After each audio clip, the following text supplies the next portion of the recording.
ನಮ್ಮ ಇಂಡಿಯಾದಲ್ಲಿ ಓದಬೇಕಂದ್ರೆ ಕೋಟ್ಯಾಂತರ ರೂಪಾಯಿ ಕಟ್ಟಬೇಕು, ಇಲ್ಲ ಅದು ಹೆಂಗೆ 2 ಲಕ್ಷ ಪರ್ ಇಯರ್ಗೆ ಸ್ಟೂಡೆಂಟ್ಸ್ ಮೆಡಿಕಲ್ ಓದ್ಬೋದು ಅನ್ನೋದು ಕ್ವೆಶನ್ ಇರುತ್ತೆ. ಸೊ ಅಂಥವ್ರಿಗೆ ಏನು ಹೇಳಕ್ಕೆ ಇಷ್ಟಪಡ್ತೀರಾ? ನೀವು ಕ್ಯಾಂಪಸ್ ನೋಡಿದ್ರೆ ಈ ಹಾಸ್ಟೆಲಲ್ಲಿ ಇರ್ತಿದ್ದೀರಾ. ಈ ವಿಷಯದಲ್ಲಿ ನಾನು ಕೆಮಿರೋಮೋ ಸ್ಟೇಟ್ ಯೂನಿವರ್ಸಿಟಿ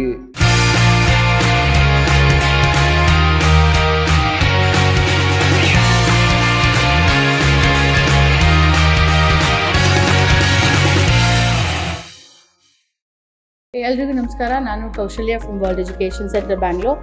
ಸೊ ಟುಡೇ ನಾವಿದ್ದೀವಿ ಕೆಮೆರೋ ಸ್ಟೇಟ್ ಯೂನಿವರ್ಸಿಟಿ ಮೇನ್ ಬಿಲ್ಡಿಂಗಲ್ಲಿ. ಸೊ ಇವತ್ತು ನಮ್ಮ ಜೊತೆ ಶ್ರೀಕಾಂತ್ ಇದ್ದಾರೆ. ಸೊ ಅವ್ರಿಗೆ ಕೇಳೋಣ, ಸೊ ಕಾಲೇಜೆಲ್ಲ ನೋಡಿದರೆ ಹೇಗೆ ಅನ್ನಿಸ್ತು ಏನು ಅಂತ. Srikanth, so where are you from? I am from Bangalore. Bangalore. So ನೀವು ಯಾವಾಗ ಬಂದಿದ್ದು? ನಾನು 20th ಬಂದಿದ್ದು. ಓಕೆ, ಅಂದರೆ ಒಂದು ವಾರ ಆಯಿತು ಅಲ್ವಾ? ಸೊ ಹೇಗೆ ಅನ್ನಿಸ್ತಿದೆ? ಕಾಲೇಜ್ ಕ್ಯಾಂಪಸ್ ಹಾಸ್ಟೆಲಲ್ಲಿ ಇರ್ತಿದ್ದೀರಲ್ವಾ? ಸೊ ಹೇಗೆ ಅನ್ನಿಸ್ತಿದೆ? ಸೊ ನಿಮ್ಮ ಎಕ್ಸ್ಪೀರಿಯನ್ಸ್ ಏನಂತ ಹೇಳಿಕ್ಕೆ ಇಷ್ಟಪಡ್ತೀರಾ? ಮ್ಯಾಮ್, ಕಾಲೇಜ್ ಹಾಸ್ಟೆಲ್ ಎಲ್ಲ ತುಂಬ ಚೆನ್ನಾಗಿದೆ. ನೀವು ನನಗೆ ಸ್ಟಾರ್ಟಿಂಗಲ್ಲಿ ನಾನು ನಿಮ್ಮ ಆಫೀಸಿಗೆ ಬಂದಾಗ ನೀವು ಏನೇನು ಫೆಸಿಲಿಟೀಸ್ ಇರುತ್ತೆ ಅಂತೆಲ್ಲ ಹೇಳಿದ್ರಿ, ಅದೆಲ್ಲ ಇದೆ. ಹಾಸ್ಟೆಲ್ ಕ್ಯಾಂಪಸ್ ಎಲ್ಲ ಚೆನ್ನಾಗಿದೆ. ಓಕೆ, ನಿಮ್ಗೆ ಇಷ್ಟ ಆಯ್ತಾ ಕ್ಯಾಂಪಸಲ್ಲಿ? ಇದು ಎಸ್ ಮ್ಯಾಮ್, ಕ್ಯಾಂಪಸ್ ತುಂಬ ಇಷ್ಟ ಆಯಿತು. ಇದು ಮೇನ್ ಬಿಲ್ಡಿಂಗು. ಸೊ ಹೇಗೆ ಅನ್ನಿಸ್ತಾ ಇದೆ ನಿಮಗೆ? ಯೂಶ್ವಲಿ ಇಂಡಿಯಾಗೂ ಕೆಮೆರೋಗೂ ರಷ್ಯಾಗೂ ಕಂಪೇರ್ ಮಾಡಿದ್ರೆ ಏನು ಅನ್ನಿಸ್ತದೆ? ಏನು ಡಿಫ್ರೆನ್ಸ್ ಅನ್ನಿಸ್ತಾ ಇದೆ? ಡಿಫ್ರೆನ್ಸು ಮ್ಯಾಮ್, ಎಕ್ಸ್ಪೆಕ್ಟ್ ಮಾಡಿದ್ರಾ ಈ ಥರ ಇಷ್ಟು ಗುಡ್ ಇನ್ಫ್ರಾಸ್ಟ್ರಕ್ಚರ್ ಇರುತ್ತೆ, ಈ ಥರ ಗುಡ್ ಫೆಸಿಲಿಟಿ ಇರುತ್ತೆ? ಇಲ್ಲ ಮ್ಯಾಮ್, ನಾನು ಆ್ಯಕ್ಚುಲಿ ಎಕ್ಸ್ಪೆಕ್ಟ್ ಮಾಡಿರಲಿಲ್ಲ. ಹಾಸ್ಟೆಲಲ್ಲೂ ಅಷ್ಟೇ ಮ್ಯಾಮ್, ಇಷ್ಟು ಚೆನ್ನಾಗಿ ಫೆಸಿಲಿಟೀಸ್ ಸಿಗುತ್ತೆ ಅಂತ ಎಕ್ಸ್ಪೆಕ್ಟ್ ಮಾಡಿರಲಿಲ್ಲ. ಚೆನ್ನಾಗಿದೆ. ಓಕೆ, ಸೊ ತುಂಬ ಕಡಿಮೆ ವೆಚ್ಚದಲ್ಲಿ ಸ್ಟೂಡೆಂಟ್ಸ್ಗಳು ಇಂಡಿಯಾಯಿಂದ ರಷ್ಯಾಗೆ ಓದೋಕ್ಕೆ ಬರ್ತಾರೆ ಅಲ್ವಾ?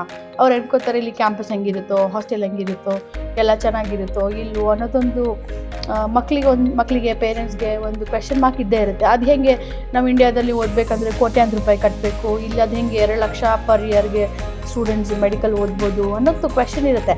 ಸೊ ಅಂಥವ್ರಿಗೆ ಏನು ಹೇಳಕ್ಕೆ ಇಷ್ಟಪಡ್ತೀರಾ? ನೀವು ಕ್ಯಾಂಪಸ್ ನೋಡಿದ್ರೆ ಈ ಹಾಸ್ಟೆಲಲ್ಲಿ ಇರ್ತಿದ್ದೀರಾ. ಸೊ ನಮ್ಮ ಇಂಡಿಯಾಗೂ ಇಲ್ಲಿಗೂ ಕಂಪೇರ್ ಮಾಡಿದ್ರೆ ಏನು ಅನಿಸುತ್ತೆ ನಿಮಗೆ? ಈ ವಿಷಯದಲ್ಲಿ ನಾನು ಕೆಮಿರೋಮೋ ಸ್ಟೇಟ್ ಯೂನಿವರ್ಸಿಟಿ ಚೂಸ್ ಮಾಡಬೇಕು ಅಂತ ಹೇಳ್ತೀನಿ.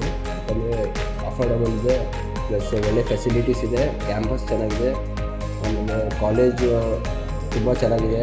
ಆಮೇಲೆ ಇಲ್ಲಿ ನಿಮಗೆಲ್ಲ ಅರ್ಥ ಆಯ್ತಾ? ಹೆಂಗೆ ಓಡಾಡಬೇಕು, ಬಸ್ಸೆಲ್ಲ ಹತ್ತಬೇಕು, ಟ್ಯಾಕ್ಸಿ ಹೆಂಗೆ ಓಡಾಡಬೇಕು, ಇಲ್ಲಿ ಭಾಷೆ ಎಲ್ಲರಿಗೂ ಇಂಗ್ಲೀಷ್ ಬರೋಲ್ಲ. ಸೊ ಇಲ್ಲೆಲ್ಲ ಅಡ್ಜಸ್ಟ್ ಆಗೋದು ಈಸಿ ಅಂತ ಅನಿಸುತ್ತಾ ನಿಮಗೆ? ಅಡ್ಜಸ್ಟ್ ಆಗ್ಬೋದು ಮ್ಯಾಮ್, ಆದರೆ 1 ವೀಕ್ ಟೈಮ್ ತೊಗೊಳುತ್ತೆ. ಸೊ ಆರಾಮಾಗಿರ್ಬೋದು. ಯಾರು ಫಸ್ಟ್ ಟೈಮ್ ಬರ್ತಾ ಇದ್ದಾರೆ ಅವ್ರಿಗೆ ಒಂದು 2-3 ಡೇಸಲ್ಲಿ ಗೊತ್ತಾಗುತ್ತೆ ಹೇಗಿರಬೇಕು, ಹೇಗೆ ಓಡಾಡಬೇಕು, ಸಿಟಿಯಲ್ಲಿ ಎಲ್ಲ ಎಲ್ಲೆಲ್ಲಿದೆ ಅದೆಲ್ಲ ಗೊತ್ತಾಗುತ್ತೆ ಬಂದಮೇಲೆ. Okay, thank you so much, Shrikant. So all the very best.